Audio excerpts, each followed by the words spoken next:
Hi, everyone. Welcome to our panel today on what are policy institutes and think tanks looking for. I'm Emily Jin. I'm a research assistant at the Washington, D.C.-based think tank Center for New American Security, and I'll be your moderator today. We have an illustrious panel of speakers. I think I'll have them all quickly introduce themselves. So maybe we'll go from Robert to Bradley, and hopefully our third speaker will join us, Professor Kerry Brown. But I'll hand it off to Robert. Thanks, Emily. Good afternoon, everyone. My name is Robert Daly, and I direct the Kissinger Institute on China and the United States at the Woodrow Wilson Center in Washington, D.C., and I've been in this position since 2013.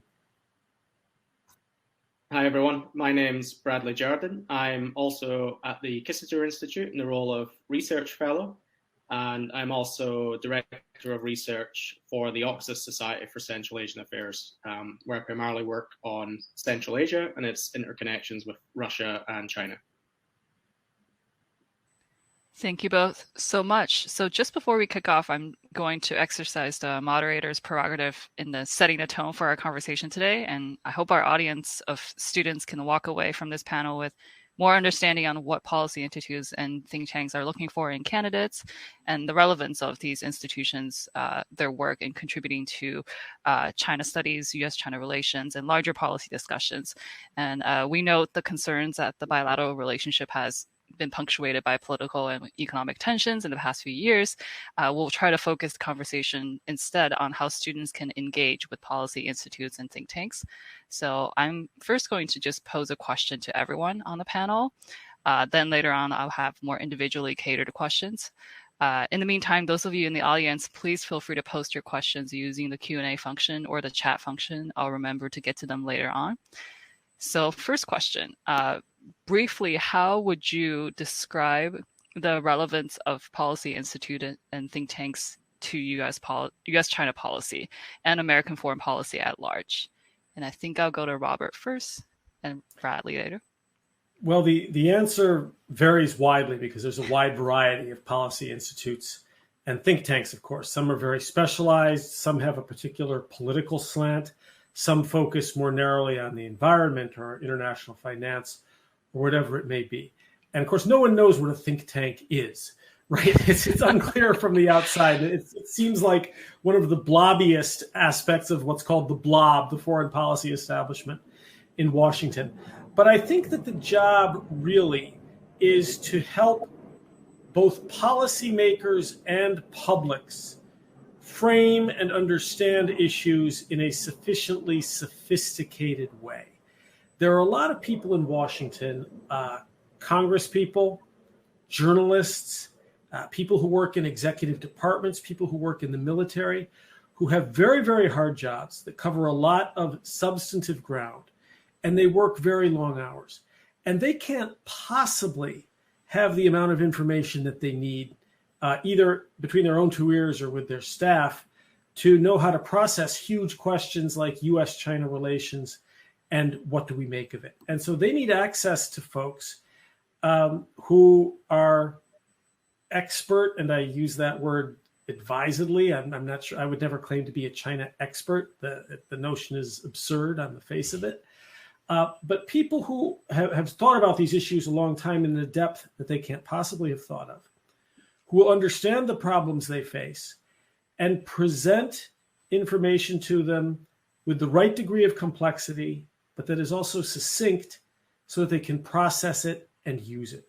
And I say that's true for media, it's true for Congress, it's true for the other parts of government, and it's also true in public education. You know, they want you to take these fantastically complicated topics and boil them down based on your understanding of what they need and how their jobs work, and give it to them in a memorable way.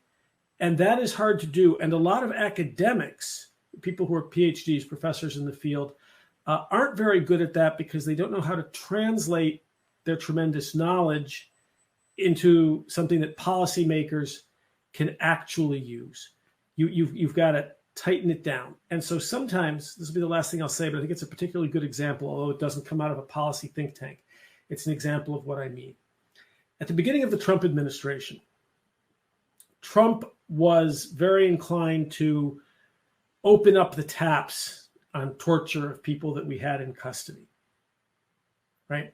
very inclined to do that. It was Jim Mattis, Defense Secretary, who said to him, I can get more information out of a detainee with a can of beer and a pack of cigarettes than I can through waterboarding. That's the job. Why? He understood perfectly the complexity of the issue. He understood that a lot was at stake. He also understood his audience, Donald Trump. He understood the audience needed to be something very short, pithy, and bumper sticker-like, but that would plant that idea, and he changed Trump's mind with that line.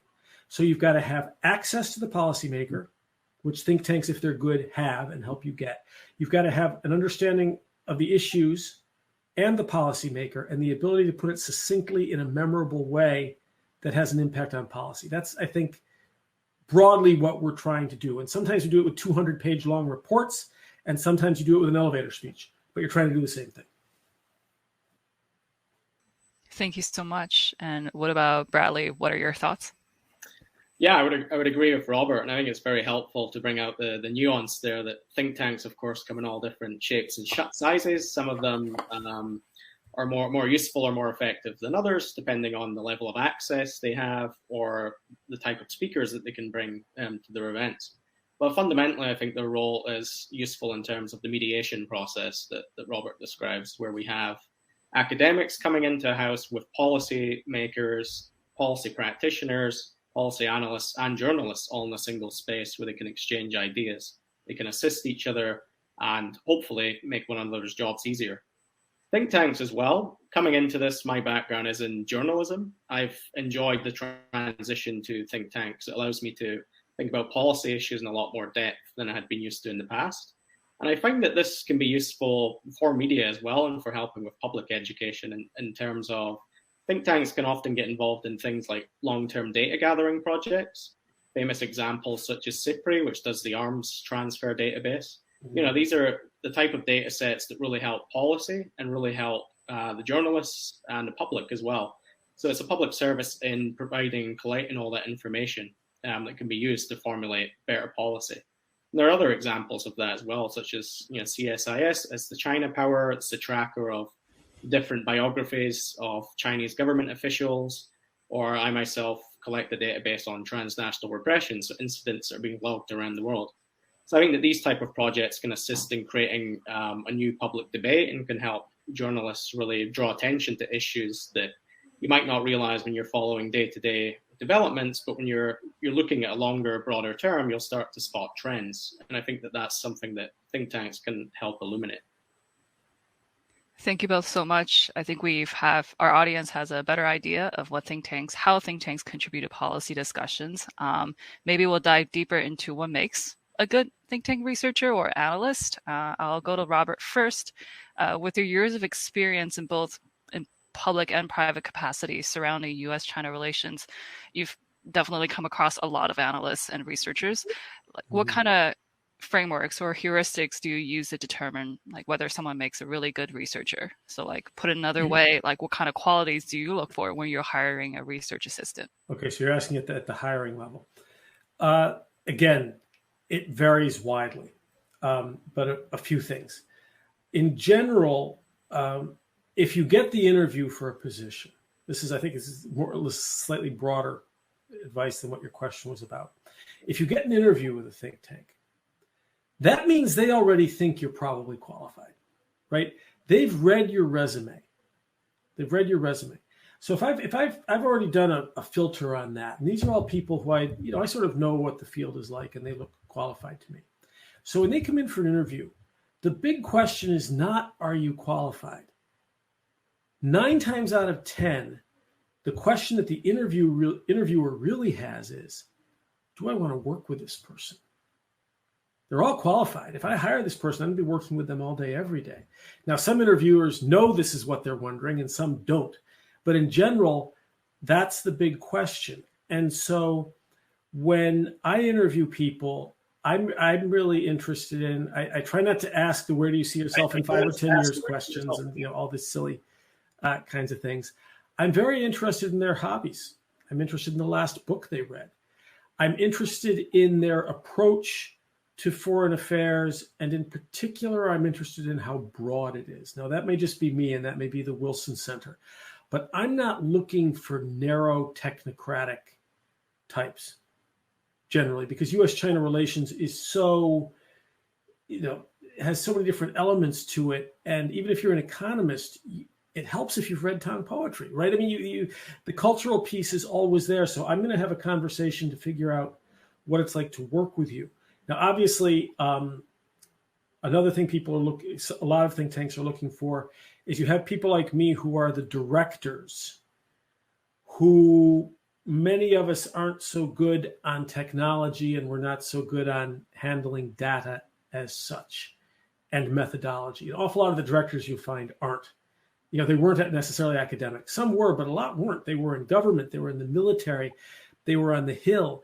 So they tend to be Luddites. So if you can bring a real understanding of the technology, the think tanks, or if it's a place that does, works with data and processes data in the ways that Bradley can talk more about than I am, then let them know that.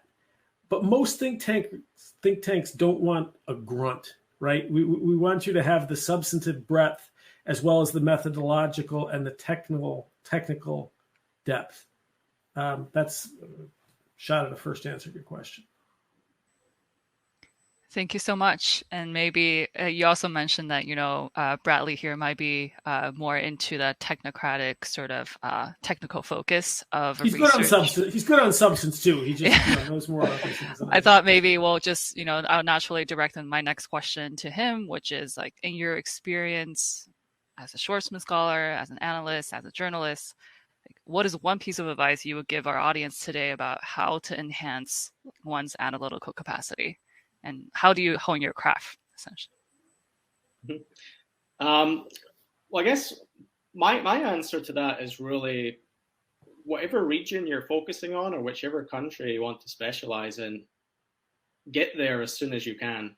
I really think that in-country experience really helps foster exactly what Robert's talking about, this holistic overview of a country. It's breadth of knowledge, not just wonkish knowledge on a specific issue set, but actually having a comprehensive understanding of the language, the culture, what different regions of the country are like, how people think in different parts of the country, how they interact with each other, developing those friendships, networks, learning about intercultural communication.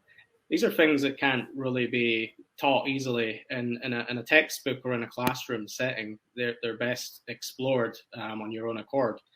I did that when I finished my undergrad in political science. I went off to Ukraine. It turned out to be in the middle of the Maidan revolution at the time, completely unplanned, but I happened to be on the ground during a historic moment. I learned so much on the ground. I began blogging and reporting. So I almost stumbled into this career as a reporter. And since then, I've really invested in spending as much time in country as possible, as much time traveling, and also reading widely, not just narrowly within your field, but also more broadly, looking at all the classics of international relations theory can help expand your knowledge of current developments, but so can culture, so can reading classical literature or poetry. So just invest in the breadth of that knowledge and know that, whether it's watching and enjoying cinema or anything from local music and culture, all of it can inform a more developed and rounded understanding of the region. Thank you so much. I guess with some COVID restrictions in place for a lot of people, it's hard to travel to the locality where they're studying, but maybe that will change down the line. And I think I see Professor Brown joining us. Professor Brown, could you quickly introduce yourself? And it's perfect timing because I was just about to ask a question that hits upon your expertise and experience. Great, thank you. Yeah, sorry I'm a bit late. So I'm the Professor of Chinese Studies and the Director of the Lao China Institute at King's College London. And before that, I was Professor of Chinese Politics and the Director of the China Studies Centre at University of Sydney. But probably more relevant to this is the from 2005 to 2012, I was the Senior Fellow and then Head of the Asia Programme at Chatham House, the Royal Institute of International Affairs in London. Thank you. Thank you so much. I have a question for you on when you think about your students that you had over the years, those who have gone on to policy institutions or think tanks or similar organizations and have thrived, what kind of advice would you give our audience here in terms of following that kind of path? And I assume most of our audience are aspiring researchers or analysts in one way or the other. Yeah, look, I mean, think tanks are, I mean, in the UK, London, that deal with foreign relations. I mean, there's very few of them. There's Chatham House, RUSI, IISS, and then there's other kind of probably smaller ones that may be linked to political parties. The Henry Jackson Society. I mean,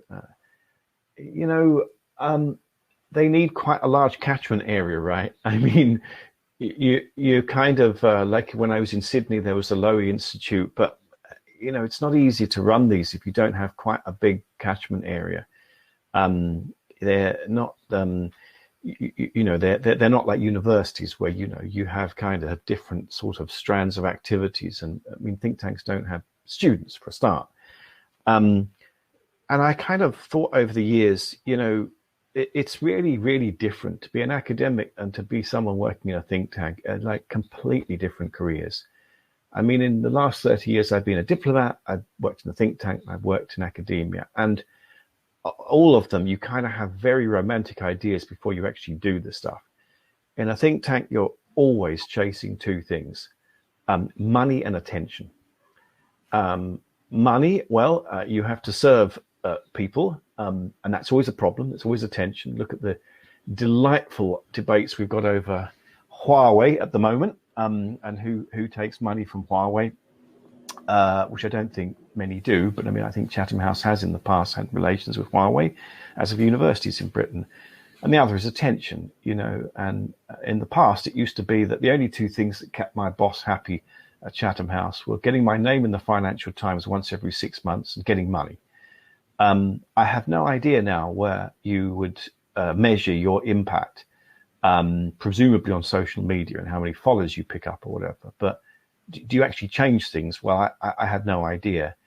Now, as an academic, we have this delightful process in Britain. I mean, in the past, they had the RAC, to torture people. Now we have this thing called REF, which is the Research Excellence Framework, which is kind of a way of measuring your impact. And whatever, people who go into academia do, they have to think about this dreadful thing every 5 years, because you have to say what you've changed. And it's always a sobering moment to sort of sit there and think, what have I changed? I mean, I did sort of sarcastically suggest at one meeting about this that it would have been a good metric to make sure that we changed very little, because some of the crazy ideas people have, it's probably better we stop them rather than we go ahead with them.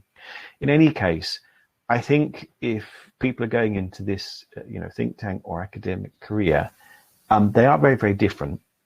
And I would suggest that to work in a think tank is often a big impediment to trying to work in academia. I mean, I think there are often a big sort of disdain by academics for people who have worked in think tanks. I'm quite surprised, having become an academic in the last 8-9 years, how strong it is. And a lot of antagonism. And I'm quite surprised at how unintegrated think tanks are with universities. Yeah. So I think people going into this have a pretty brutal choice. They do the think tank work, but there's not a huge amount of it in Britain, or they go the academic route. But it's not easy to cross from one to the other. So I would have thought it should have been more harmonious, and maybe in the future they can be more interconnected. But I think at the moment, the reality is they're not really integrated at all. They're very separate career paths. Well, thank you for your very frank comments on. I feel like we do have some international students within our audience, so they're not just looking at. I'm only familiar with some DC think tanks. I'm not sure what the culture or this lack of integration is with outside of the U.S. context. So that was extremely helpful, even just for me personally. And since you brought up the issue of funding, I do have that question, and unfortunately, I have to ask that question to Robert here. What are your thoughts on the intellectual independence of think tanks, like I think one of the most common criticisms out there is that think tank and policy institutions are not capable of practicing complete intellectual independence, as their thinking might be tied to where the funding comes from. So that question, it's a little bit of a spicy question. My apologies. But one more positive follow-on question is, what is one instance you can think of where work from Wilson Center, the Kissinger Institute, led to sizable policy impact, which I think that's something Professor Brown also touched on, like measuring. How do you measure your impact? Yeah, impact. That's an inevitable term in think tanks. It's never well used or understood. One of the things that think tanks and academia have in common, at least in the United States, I don't know if this is true in London, is that we've all been invaded by the business school mentality and the business school approach to knowledge and activity generally. And in particular here, I'm talking about this notion of the metric. There has to be a metric for everything. I think of this as the quantification of qualities. The question about metrics are usually silly in precisely the ways that Kerry just implied. You need a number that you can plausibly put on things. So you put things on YouTube and you call the number of clicks or views your metric. Well, what is this measuring and what does it mean? No one has any idea. It's just a plausible number. This is quite silly. So how do you determine, if you're doing a good job? It's related to what Kerry called attention. I think of it as called uponedness. And called uponedness involves the media, but it also involves policymakers. And just to give you an example, this week I have 15 different meetings of various sorts. One of them, beginning late next week, NBC is going to do an entire China week, such that China questions are going to be woven through all of its programming, its nightly news, and as well as its morning shows. Everything has a China dimension. And I spent a number of hours consulting with them to help them shape that. How do you approach that? What are the right stories? That's a form of impact, right? But there's no number there. You just sort of say, well, I did this thing. And I also did a long interview, about an hour and a half interview on U.S.-China relations, all aspects of it. Knowing how television, especially networks, work, they'll come and say, here's Robert Daly on China, and I'll take the one clip where I say, China is an ancient and very large country, and then they'll go away. Well, yeah, thanks for nothing, jerk, right? This happens all the time. But you're out there doing it. I'm having dinner tonight with the CEO of a major European high-tech multinational and his invited friends on a major policy issue. I'm doing a kickoff talk for that. I did a panel with Georgetown University this morning. You're out there a lot. But you can't measure this other than to say I did this many different meetings. So that's an ongoing frustration, and it helps to have leadership that has a sense of irony about all these things.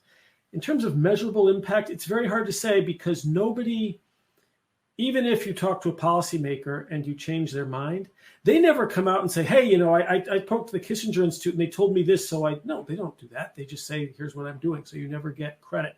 I'll give you an example of the way that this can work vaguely. Early in the Trump administration, we had a panel at the Wilson Center, and the chair was the defense correspondent for the New York Times.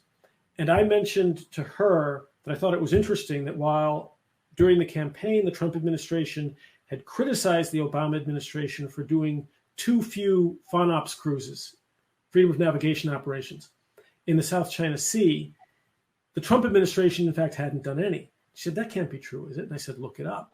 She looked it up. It was true. She called me. We did an interview. She wrote a story in the New York Times the next day about how they'd done no FONOPS. And 1 week later, the Trump administration did its first FONOP. There are dots. Can I connect them and say for sure this is how it works? No, they had every reason to do FONOPS anyway. It's kind of like that. And so having been a diplomat and having worked in think tanks and academic institutions, a lot of these issues aren't really acts of faith. You know if you're doing it well or not. You know who's doing it well, regardless of metrics. But you need, Kerry's right that they do ask for metrics. Thank you so much for your answer on the policy impact question. But earlier I bundled the two questions together about the intellectual independence, like just your comment or your thoughts on the common criticism out there. Yeah. So I'm different. I work for the Wilson Center. I'm a Fed. We're funded by Congress. We are nonpartisan. I do have to raise some money, not from my own salary, but from other activities. But because we're feds and we get congressional money, we are particularly allergic to any sign of influence. I certainly don't take any money from China. And the corporations, we're very clear about this. If you want to give us money, it is for support of our work. It's for general funds, full stop. And frankly, the reason that they give me that is because then they get free consulting on the side. And if for the various conversations and dinners, they paid a consulting fee for me, it would be about what they pay to support my institute every year. That's how it works for us. But there are other places that are more dependent on funds. I can't speak for them. Gotcha. Thank you so much. I'm going to ask my next question to Bradley. What aspect of your current work gets you out of bed in the morning? What drives you as an analyst? And I'm asking this question so our audience might find some resonance, even though this motivation, I'm sure, will be a little bit different for everyone. Yeah, it's a good question. Especially a good question to ask following up from what we just discussed and realizing, oh, did we really make impact or not? For me, it's really being involved in the debate is very, really gets me up in the morning, especially when it's a topic that's very important to me. For example, I work particularly on transnational repression is the topic I've been working on for the past year. It's been overlooked a lot until recently. It's starting to get attention. There's a discourse shaping around it. And it gets me out of the bed to know that I can at least raise attention to this issue. Whether it translates to real policy impact, it remains to be seen. And it would be difficult to quantify really what impact you have on it, other than just counting up the meetings that you're having and the discussions that are being made. But it feels like we're onto something with the work, and I certainly want to push on with it and to continue raising awareness. And it also gets you access to a lot of conversations with people that I want to spend more time with. Particularly in the topic I work with, I get to speak a lot with Uyghur communities around the world, and learning about their stories, their experiences and really getting to share and tell their story is very, very important to me, and that really makes this work worthwhile for me. If I could add, one of the things that think tanks say is, have you bent the discussion? They speak of bending the discussion. Mm-hmm. Bradley's new study that we're going to bring out pretty soon is no doubt in my mind, it's going to bend the discussion. Does it result in a policy change? Hard to say, but it's going to change the agenda and the way that people speak about these things. Thank you so much, Bradley and Robert, for the additional note. I have so many questions, but I'm trying to decide on one to ask before opening the floor up to our audience here. I think I'll ask all of you this one question. If you can change one thing about how you approached your career surrounding U.S.-China relations or China studies in general, what would it be? So if you can give a piece of advice to a younger version of yourself, what would it be? And for, maybe I'll decide to order as well. Professor Brown, perhaps you can go first, and then Bradley, and then Robert. Yeah, gosh, that's a difficult question, because such is the narcissism and self-satisfaction that I am sort of daily engulfed in, that the idea that I could have done anything different is a radical and just unsettling thought. I mean, I didn't really start to learn Chinese until I was quite old. I mean, so when you're learning a language in your 20s, it's not easy, and I think probably I would have liked to have learnt it early. It would have made life a bit easier. So that's one thing. I mean, I think it's likely that people like listening, if they're at the beginning of their careers, they're going to be fairly similar, because when I graduated from university in the 80s, I don't know. I mean, I had no clue what I was going to do, and I wouldn't have thought it at all likely that I would join the Foreign Office, and that was an accident. And then it was most unlikely that I'd work for Chatham House, and that was an accident. And then I became accidentally an academic. So I suppose you've got to be very flexible. And I think, people will have to do that. I mean, I think multi-path careers now are quite, it's the norm. And the thing is that they've all been in different places, from China to Australia to the UK. And they've also involved, until recently, at least because of COVID, going to many different places. And, that's been a huge pleasure. And I think, I don't know, well, after the pandemic, when we go back to some kind of normality, what will be different? I'm kind of quite interested by, will we still, get on planes and go to conferences to sit for 30 minutes giving our wisdom and then spend the rest of the time, just sort of mingling? Yeah, I mean, I think that's a wonderful thing, but I wonder whether we'll be doing that anymore a great deal.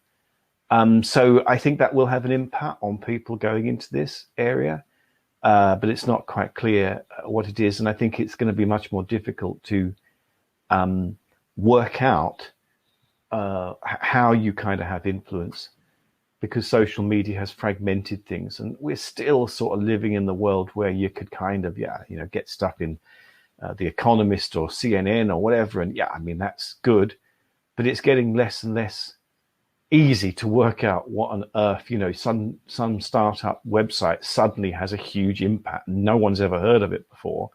These things show that you have to be incredibly flexible in a way that I didn't really have to be at the beginning. So I think people shouldn't, I guess what I'm saying is people shouldn't look at what people have done before a great deal to decide what they're going to do. It's changing almost daily. I think I feel like I'm a relic in a way, and I'm only, I'm not that old, believe it or not. So I think things will happen even more with even greater speed going into the future. It will be exciting, but pretty exhausting probably.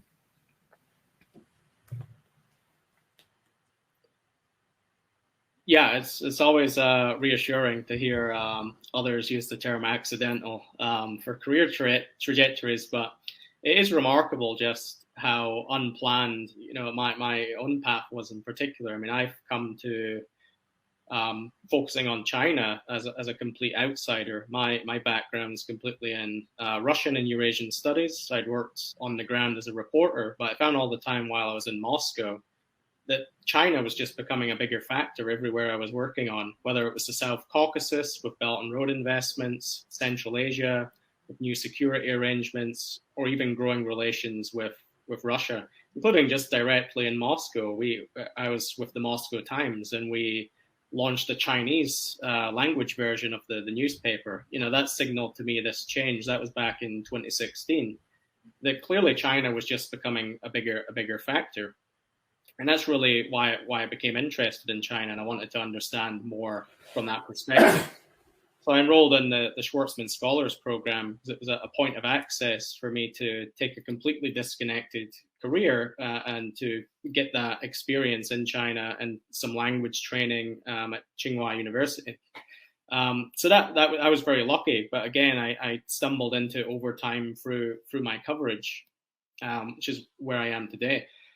But I would agree with that term about the flexibility. It was the willingness to sort of just lean into this trajectory that I appeared to be getting pulled toward. It's constant noise today of new social media platforms adjusting to things. The fact that you can tweet something, you don't even need to just publish an article anymore to get attention. One of your tweets can get picked up by someone who offers you a job or an assignment, and you just never know which direction you're going to get pulled in. So I would just tell people today to make sure you have your general idea, your red lines and so on, and make sure, to try and navigate yourself, because you really are going to get pulled in all kinds of directions. And, depending on what you're really looking for, be sure to put your foot down from time to time. Although I don't regret being pulled across the Eurasian landmass toward China. For me, it's worked out great, and it's been really rewarding and exciting. But it does lead to some burnout, which Kerry mentioned. It can be exhausting, and it's difficult enough learning about one part of the world without adding new parts to the mix. But that cross-disciplinary analysis is increasingly important as we become increasingly interconnected. And yeah, I just hope that people are prepared for that. My answer is in parts verbatim like Kerry's. I studied painting and illustration as an undergraduate. As an art major, no China studies, no political science, no IR. And then I joined the Foreign Service. And they said, you're going to China. And so it's all been serendipity, dumb luck. I'm the last person you should take career advice from, because I was flexible. I married late. I was available to say yes for a long time to a lot of different things. Two caveat, well, not caveats, but two more things to say about that. One, there's a saying in Chinese, 一招鲜吃遍天. If you've got one really good trick, you can eat the world over. My one really good trick was that I did work harder at the Chinese language than anything I've ever worked at before or since. And that has been the one thread through the things I've done. And I still think, although you can have a very good career related to China without speaking any Chinese, I know a lot of people who've done it. But if you have it, it is so much more than icing on the cake. And you'll have a much richer, deeper experience, and you'll always have value. So that's one piece of advice. And then there's a negative thing too. It used to be, for people in my age and even a little bit younger, there were all kinds of ways just to be in China. You used to be able to be there just to be there. I knew all of my best friends were the Beijing bums who they would, they'd do a startup and they would have a modeling career for 2 months. And they, you could just sort of be there and do all this stuff, right? And it was glorious. You were learning the whole time. That's no longer possible. So for the young people on the call now, because of Chinese visa law and then other reasons as well, but primarily because of Chinese visa law, you can't just hang in China in your 20s anymore and collect experience that would be very relevant to a think tank. Too many people are too narrowly educated and too narrowly credentialed now. And Chinese studies, even in the think tank, is necessarily interdisciplinary and broad. And so I'm sorry that most of you are not going to get the chance to just internalize China and make it part of your life in so many different ways as many of my age peers did. That's a big loss. And we're actually coming up on 2:40 p.m. I understand from the organizers' timeline that the hard stop is at 2:55, but also I want to respect the speaker's time. So if you have other commitments, let me know. But I'm going to I'm just trying to see audience questions. We have quite a few. Okay, maybe I can go with this one. Is an interesting general question on which China watchers, for all of the speakers here, do you guys pay attention to, in addition to yourselves, of course? Maybe I can go to Bradley first, Robert, and then Professor Brown. Yeah, I'm particularly interested in the work of Sean Roberts. I think he's doing really fantastic work on China. James Millward, of course.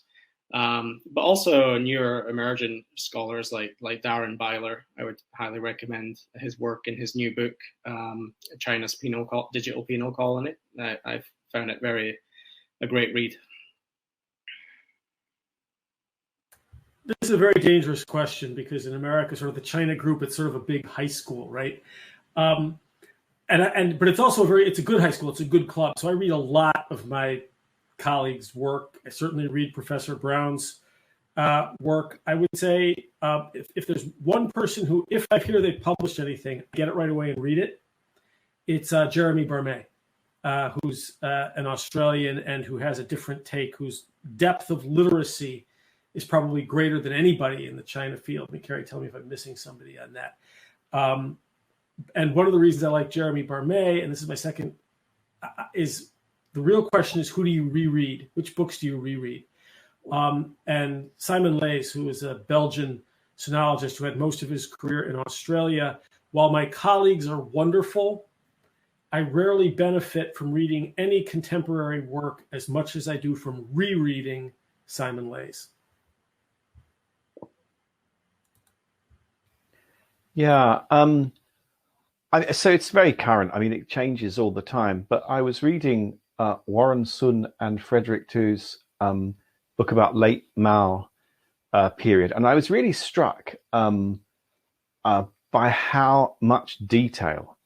I kind of was puzzled because, if you were trying to write, I don't know, about the end of the Hu Jintao period, for instance, I really wonder how easy it would be to get decent sources. And yet we talk about, the Maoist period when China was quite enclosed. And yet I have a kind of suspicion that there's there was more information that people could do stuff with then than maybe that we have today. If you think, looking at Xi Jinping and the leadership around him, how little we know, it's staggering, really.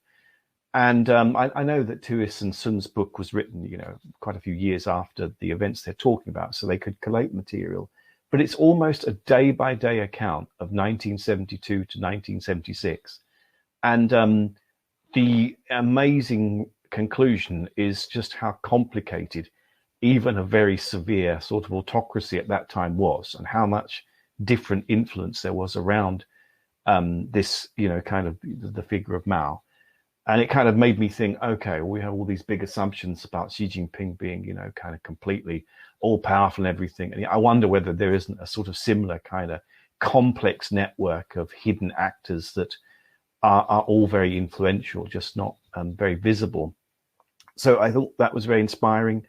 But there are different kinds of writers for different things. I think Robert's right. I mean, Jeremy Barmay is a great, he's a great stylist. He was in China in the 1970s, making friendships and networks then when, it was really tough to get any, kind of openness at all. But I think also it's really great that there's good work by Chinese scholars that you can get now very accessibly in English. Gao Hua, his amazing history of the rectification campaigns in the 40s, the late Gao Hua. And I think, finally, it's just great that there are, I think Stacey Moshe, Stacey Moshe, I don't know how to say her name, but as a translator with her translating partner, she's just made a lot of really, kind of important work accessible. And I think it's really wonderful that there is so much Chinese language material that is being well translated. That is sort of showing that Chinese scholars are thinking deeply about the same things we're thinking about, and they're important people to listen to. Thank you all so much. I'm just trying to see if there's a way to pick one question. I feel like we have room for maybe one more, and Robert might be in a unique situation to answer this question well. Somebody in the audience is wondering, well, what are the most standout advantages and disadvantages of international students when they try to participate in a think tank environment by, getting a full-time job or internships? Well, obviously, language. We need people who can really work with Chinese internet, who can read and research in Chinese fairly quickly. But then at the other side of the scale, we also hope that they can write English fairly well, right? So they have an advantage over the Americans and the Chinese. They simply have a disadvantage of the writing. And what we tend to do is we just, we balance, we bring in different sorts of people. And that, that works out fine. Of course, the international students, Chinese students in particular, always have a clock ticking because of American visa rules, and so that can be very nervous-making for them and for institutions as well, because we can't apply for green cards and that sort of thing. So sometimes there are issues along those lines. But I would say that it probably all comes out in the wash. They have advantages. The Americans have other ways in which we balance it. Robert, I think your audio was skipping for a bit. I was able to capture like 93% of what you said, so hopefully the audience was also able to hear it. And I'm just looking at the Q&A and see if there's somebody asked an interesting question. I think we all touched on the theme of not being able to, a lot of people not being able to go into China, experience being part of just Chinese society, is well, at least not, that's not the case really versus like 10 years ago or 20 years ago. So somebody in the audience asks, is Taiwan the answer for furthering Chinese studies? And what do you guys think? In terms of being there. I mean, in the past, of course, people did language training in Taiwan, and I think it was I think it's the Shifandashu. I can't remember, in Taiwan has been very successful at training diplomats of America and European countries. But I mean, in many ways, of course, you can do good research in Taiwan, but increasingly on Taiwan. And I think it's a bit sort of treacherous to sort of go there and think you can, work out China from Taiwan. I mean, it's a very, very different kind of environment now. And, in the past, people, of course, studied in Hong Kong too, and that's becoming more problematic. I mean, I know that in Harvard, they're doing an event on this, I think, in the next few days about research environment in China. And it's a question all of us are going to have to work out. I used to go to China 3 or 4 times a year. I used to stay there sometimes, a reasonable amount of time, sometimes a month, sometimes just a few weeks. I don't know. I mean, I used to just use one of these damn 2-year visas that, would get you in and well, I wouldn't do that now. I definitely wouldn't do that. I'm going to, if I do go again, I'm going to definitely be careful. And I think all of people who are going to be dealing with China are going to have to think carefully about, what happened with the 2 Michaels from Canada who happily are now freed, but that was pretty sobering. We have to kind of think about protecting people who are there more, particularly in the areas that Bradley's dealing with. And I think we also have to think about ourselves. And I think that's a real pity, that's a really, really big pity, because I think most people that go there are just trying to work out what's happening. They haven't got any particular agenda, but I think it's become more and more risky. But I don't think Taiwan is an alternative to that, I'm afraid. Taiwan can be a great place to study Taiwan, but I don't think it can be too significant in studying China because it's so different. And I think those differences should be borne in mind. Robert and Bradley, do you guys have any particular thoughts on Taiwan as I guess this person is asking, is it a good holdover before they can go into mainland China or just as a substitute? Can you guys hear Robert? I don't think I can hear him. Is he on mute? Still don't hear him. I hear his microphone may have. Yeah, maybe it's.